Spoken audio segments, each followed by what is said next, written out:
ating pinya.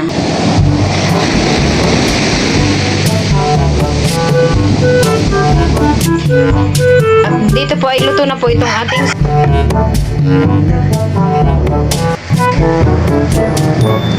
naman po ay meron po tayong isang malaki at isang maliit. Gusto ko lang po ipakita po sa inyo itong aking binuksan. Ito po yung laman po nito. Ay, wow, ang ganda.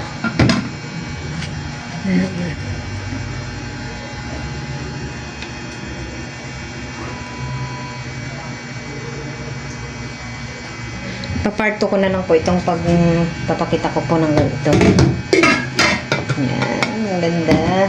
Susunod naman po natin ito. Yan, nagpakalat na naman ako. Oh, ang cute. Talaga naman.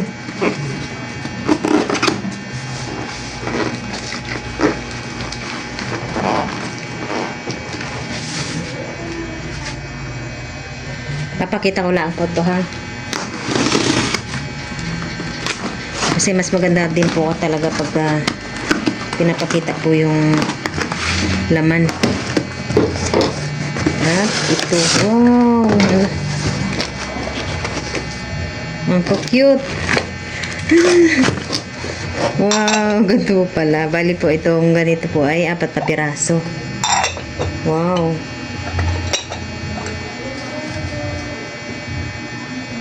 Pwede pong pagka nilagyan ng mga soup.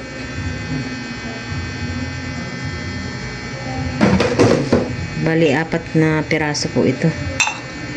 Wow.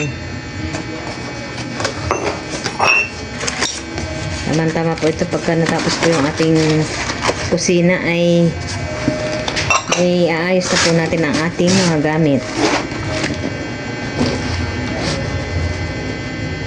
Dito naman po tayo sa isa. Ano ba ito? Puro tasa din po. Oh, lalaki ng tasa. Ayan po. Bali, 6 na piraso po itong tasa natin. Ang ganda. Yayamanin. Thank you po ulit sa nagpadala. Oh. Ang ganda. Ito pong isa. Puro po mga naka-tape pa. Naman po tayo sa isa.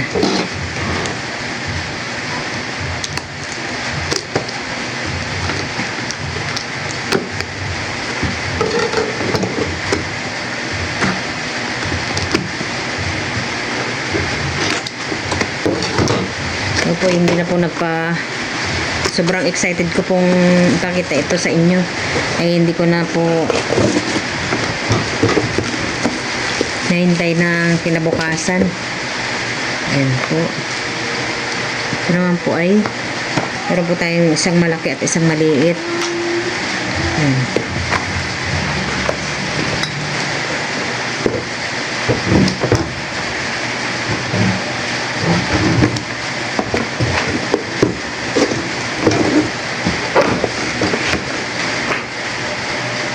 Ito naman po tayo. Excited na po ako matapos po yung ating kusina. Pero saka na po siguro ito natin maayos kapag na okay na po yung ating kusina. Mahigpit po yung takip. Ba, pwedeng paglagyan ng na pagkain na hindi po matatapon yung sabaw. Bali po ito ay 2 piraso.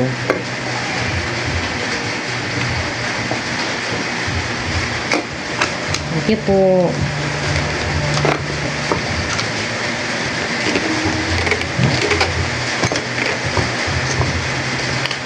Bali po pala dun sa share din po tayo ng sombrero, tsaka yung bag po na maliliit.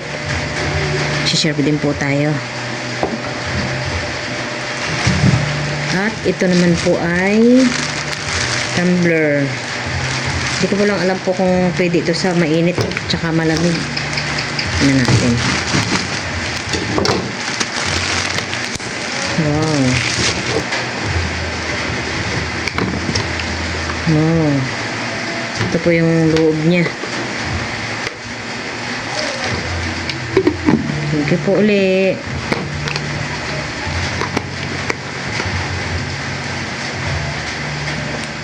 At meron din po nito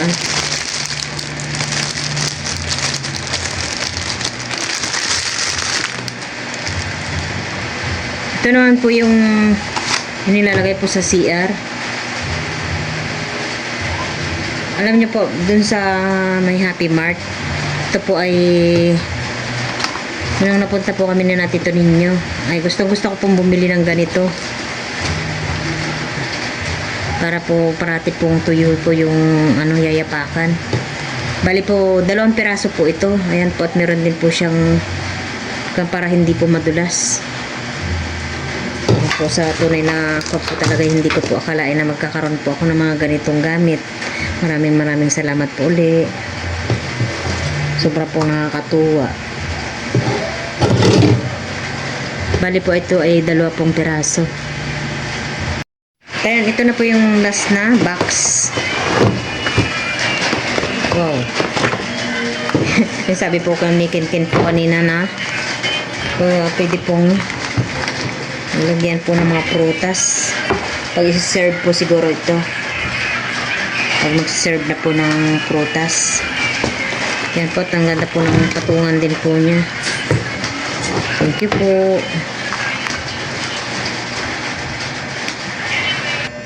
Ito naman po yung bag.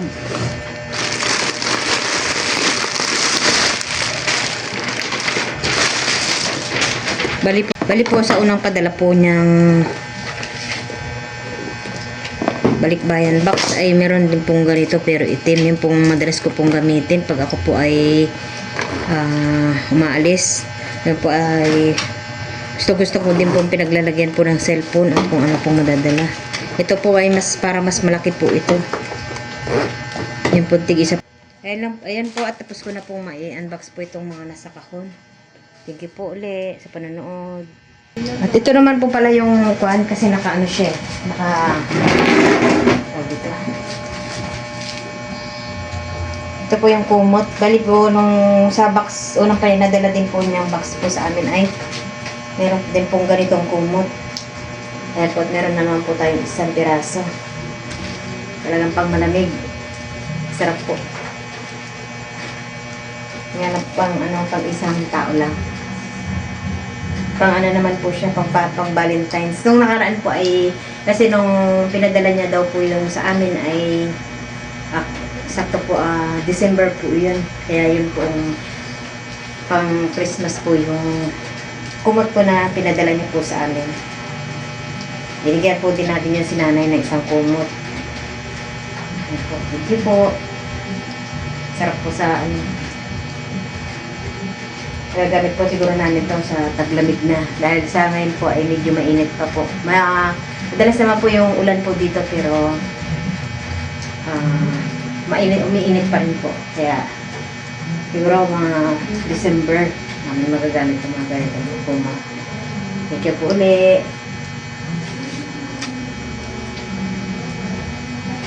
Ayan po, at maraming salamat po ulit sa inyo pong pinadala po na balikbayan box po sa amin. Lalo na po ito sa mga gamit po na pangkusina po dito po sa bahay. Maraming salamat po ulit. At hindi nyo lang po alam, hindi ko lang po may paliwanag po sa inyo kung gaano po kami kasaya na nakakatanggap po kami ng mga ganitong bagay. Dahil sa panaginip po ay hindi po namin naisip na mangyayari po ito sa amin na tulad niya may nagpapadala po sa amin na balikbayan box. At nagpapasalamat po ulit ako kay Ma'am Carol at Sir Alex Espiritu sa kanila din po pinadala din po sa amin na bali 2 beses din po siya na nagpadala po sa amin ng balikbayan box. Ayan po, at muli po yun nga po sobrang saya po at kahit hindi niyo po kami kilala o hindi napapanood YouTube pinadalhan niyo pa rin po kami ng mga ganitong balikbayan box. At Muli po, maraming salamat uli. At si Lord na po ang bahalang magbalik po sa inyong mga kabutihan. Thank you po. Sarap. Talagang feel na feel po namin na kahit feel na feel po namin na parang may kamag-anak din po kami na sa ibang bansa na mayroon na po silang natatanggap kami dito na dati na natatanggap katulad po nung nasa Japan po yung bunso po nilang kapatid ni na Tito Ninyo.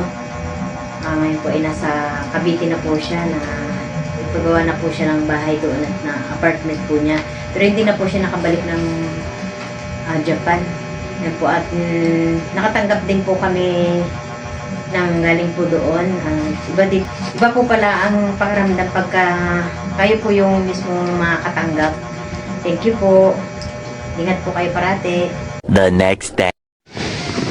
Bali po ngayon ay tatanggalin po ni Tito Ninyo yung kanyang makina at gawa po ng para malaman po niya kung saan yung tumatagas, saan dumadaan yung langis. Kasi kada laot po niya ay nauubusan po siya ng langis. Ayan po at sobrang lalakas po ng alon ngayon. Saan ba yung bagyo mo? Palabas na, wala palusaw na. Palusaw na. Dito po ay malakas lang po yung mga hangin pero wala naman pong ulan. Parang naiulan na rin siguro nung nakaraang araw ano. Papunta ka na, no? Papuntang dagat pero wala na, mahina na. Mahina na. Siguro po bukas bukas na. Bukas ako makalawa pwede na. Siguro po bukas o makalawa ay pwede na po silang makalaot. Tama-tama po at nandito po si Namilot. Pero mamaya ang biyahe nila yun ano? Kateo. Mamayang gabi daw yata, dito na. Mamayang gabi? Oo. Talaga? Bukas na. O baka bukas ng gabi. Gabi? Baka babiyahe pa lang sila bukas ng madaling araw. O bakit tigil muna sa Manila kasi malayo eh. Siguro. Kasi kung dire-diretso yung Sabi kong bata. kung dire-diretso po yung ano nila, yung biyahe, pagod na po yung bata. Siguro po ay titigil po muna sa Maynila. Baka magkakasabay na sila ni Aika. Ang alam ko ang flight na Aika at Tres. Baka nga.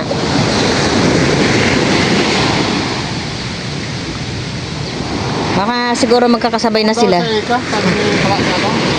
Ha? Kung daw yata sa Ika, sabi ni... 4 pa yung flight na Aika? Pero ang dating na naman. Grabe kalalakas po ng alon.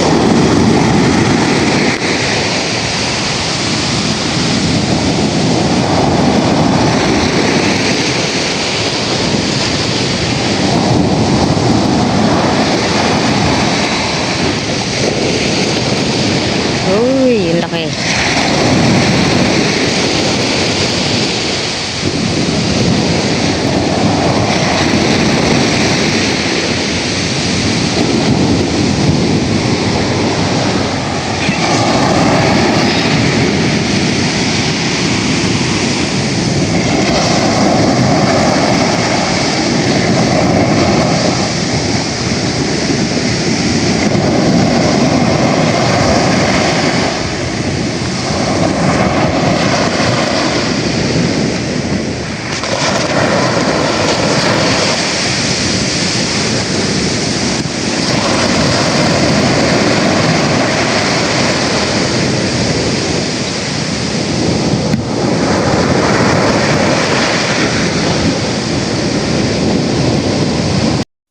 Yan po ay natanggalan po ni Tito Ninyo yung mga tornilyo. Mga talsik-talsik pala yung mga ano. Ewan ko. Sakitin itong makina na to. Bakit matanda na din kasi itong makina na to. Marami ng ano po.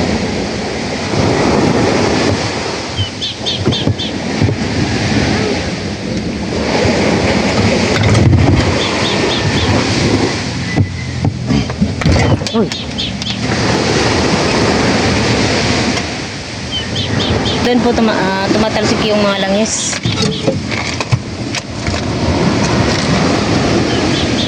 Kaya dumadaan. Ayan. Oil shell, tsaka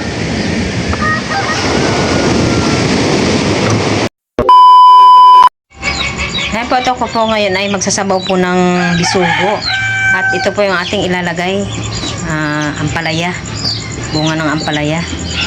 Ito din po ay isa din po sa gustong-gusto din po ni Tito ninyo na ulam. Yung sinabawan po na may ampalaya. Sino kaya? Pero pag sinabawan yan, dapat walang maasim. Oo. Kasi pag may maasim, hindi yung mauulam. Sobrang pait. Lalong maala, lalong papait. Lalo siyang papait pag lagyan mo ng maasim. Parang gusto ko yung mapait na sabaw ngayon. Parang Kaya nahanap-hanap din ewan ko, bakit? Gusto ko yung mapait ngayon. Dito naman po ay ako po ay nagpapakulo na po ng tubig po na may sibuyas. Hintayin lang po natin kumulo. Ito po ilalagyan lang po ang pampalasa po nito ay kunting betchin at saka Asin lang. asin lang. Yun lang, solve na po yan. Ang aming hapunan. Ayan po at nilalagay ko na po itong bisugo. Kumulo na rin po itong ating sabaw. Pagkulo niyan, pwede na ilagay ito. Dito po ay nailagay ko na rin po itong ating ampalaya. Ayan po at madalian din. Ganyan din po yung mga madadaling lutuin. Simpleng lutuin pero masustansya. Na. Oo, masarap pa. Ewan kung kung alam nila itong luto ng ganito. Alam nila yan. Magyan ko asin, kundi. Asin. At dito po ay luto na po itong ating sinabawang bisugo. Ayan po ay simpleng ulam po namin ngayong hapunan. Wow. Medyo mapait-pait po itong sabaw nito. Wala po tayong masyadong nilagay po na rekado. Kaya po ako po ay magbabalat po ng pinya.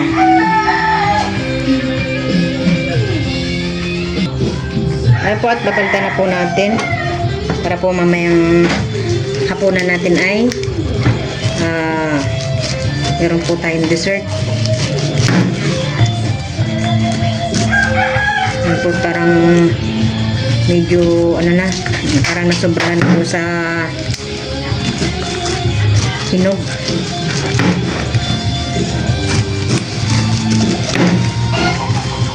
Sarap po sana ito pag malamig. Medyo makapal yung pagkakaano ko.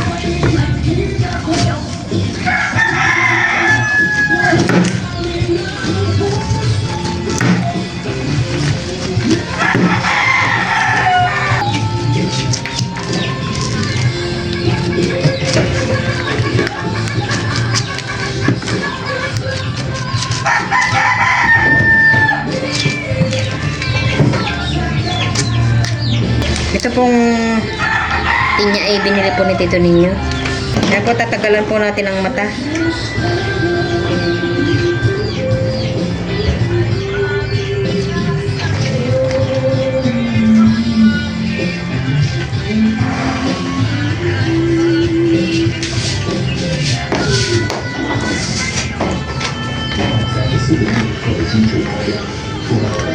Bukas po ay dadating na si Nateo. Ang alam ko po ay tanghali po ang dating po nila.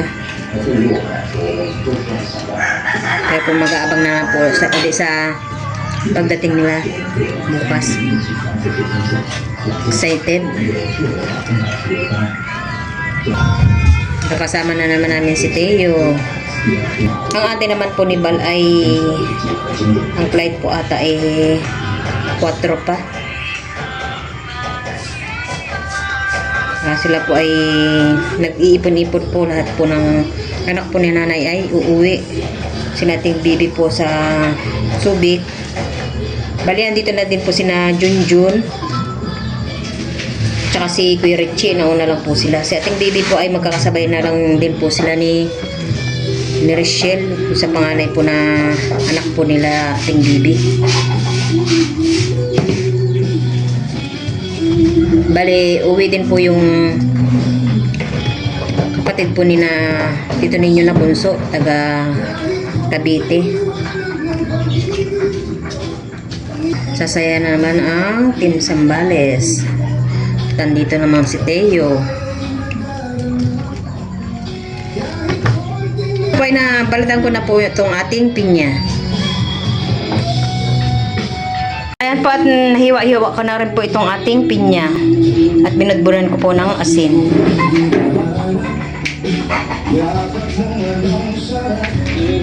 Yan eh.